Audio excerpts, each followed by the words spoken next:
And welcome back to part 2 of our screencast on how to reread a scene, annotate a scene, just one scene from the beginning to kind of help us think a little bit more about the theme of an essay, theme of a story, so we can write our essay. And we left off last time we had reread a scene in the beginning from All Summer in a Day. I'd explained how Margot stood apart was a little bit different than the other kids and how jealousy started to develop. So now I ask myself, what does this teach us about jealousy? And two things we could come up with would be jealousy can cause unnecessary tension, because there is this tension starting between William and Margot and her writing the poem. Let me go back to it real quick. Her writing this poem right here of, I think the sun is a flower, for it blooms at just 1 hour. And William saying, you didn't write that! And Margot saying, but I did! The tension's starting to come, and this does show us the beginning of the jealousy that develops. So that's one idea we could look at. The other right here would be, not accepting others' ideas can cause jealousy, and if I go back even a little bit more, Margot stood apart from these children. She remembered what the sun looks like as she was 4 when she was on Earth the last time she saw it, and these kids were 2 the last time they saw the sun. So there is that difference, and they're not accepting of her views. They're not accepting here of, her knowing the sun and then saying, you didn't write that, you don't really know. And they're a little jealous because she does know.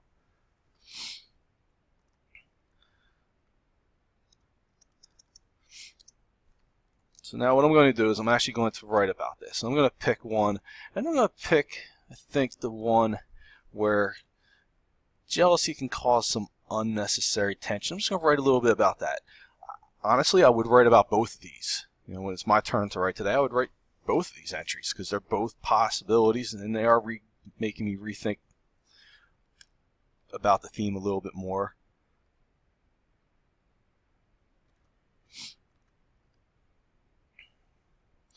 So what I'm going to do is I'm going to go into here and I'm just going to start writing. This is just it. Going to start writing. Not worried about perfection. If I make some typos, I make some typos. Getting ideas. This is brainstorming. This is pre-writing. That's all this is. So if I remember last time, I initially thought that I'm going to put first.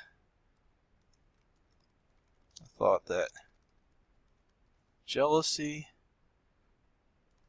causes people to be mean was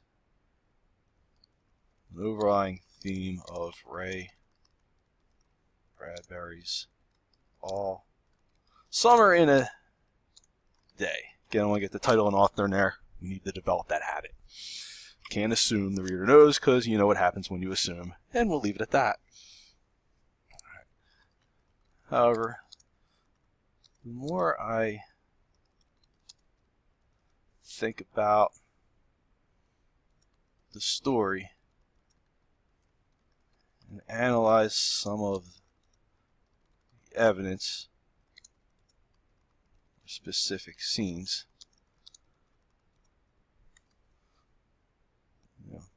the more I realize the theme is more than just about people becoming mean. In fact, the beginning of the story helps illustrate that jealousy can cause unnecessary.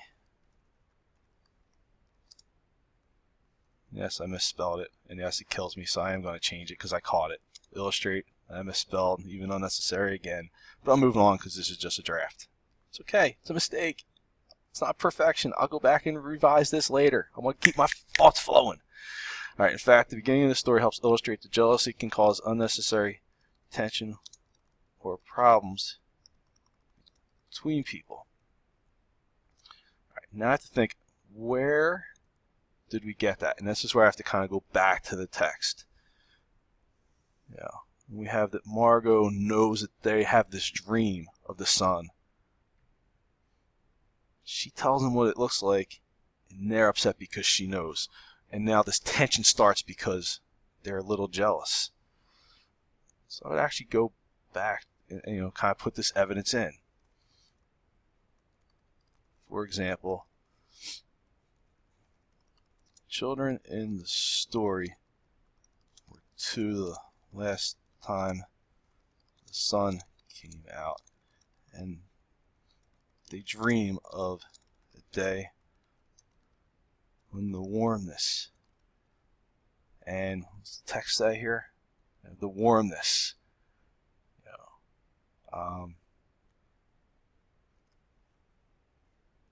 warmness of the sun grace them again. However, dreams are interrupted by, I'm going back to the text here, interrupted by the raindrops, the rain hitting the roofs. What else did it hit? Gardens and forest.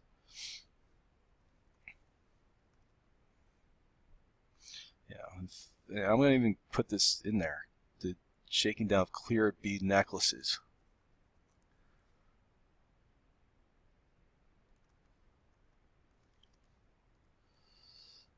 In fact,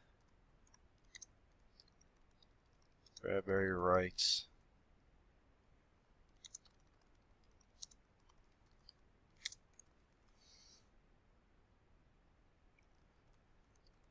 clear bead necklaces to describe the children's dream of, not really their dream, but to describe the children's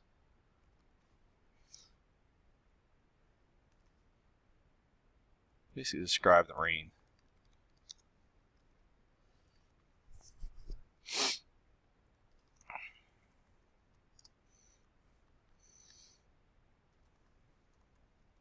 And the next part of the beginning, because it's still the beginning,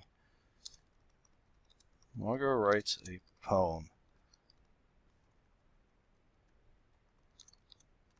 and compares the sun to a flower.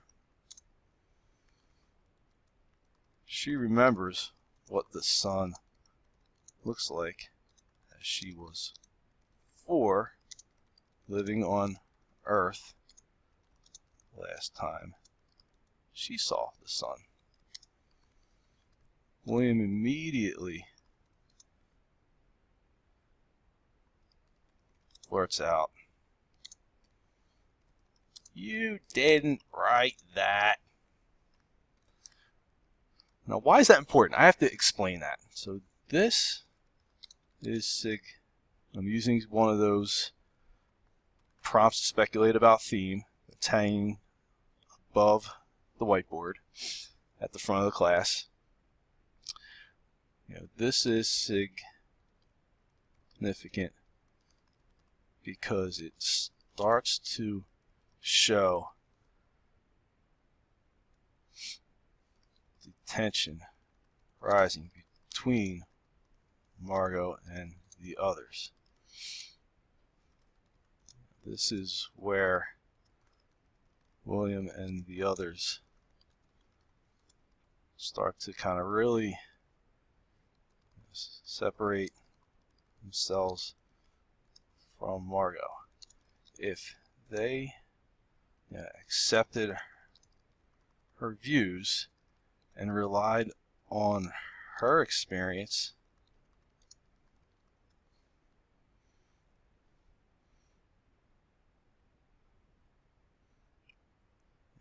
maybe tension or conflict doesn't happen, and the story is completely different. All I did, and I'm going to kind of stop there, is just start writing about it. Does all this mess make complete sense now? I think it flows somewhat logically. Yeah, there's some typos in here. Again, it's just collecting ideas. I'm not worried about it. I'm going to draw upon this when I write my final draft, but that's really all you guys need to do today. Which kind of brings me back to your turn. And here's what you're going to do today. You're going to work with your own story. Locate one scene related to the topic, the issue, the problem, the theme that you've identified. Look back to a scene from the beginning of the story. Reread it closely 2 to 3 times and annotate, focusing on how it shows us the lesson. Really go through and tie it to that lesson we're going to learn about that topic. And then just write your thoughts in a notebook entry or 2. That's really all I need to do today.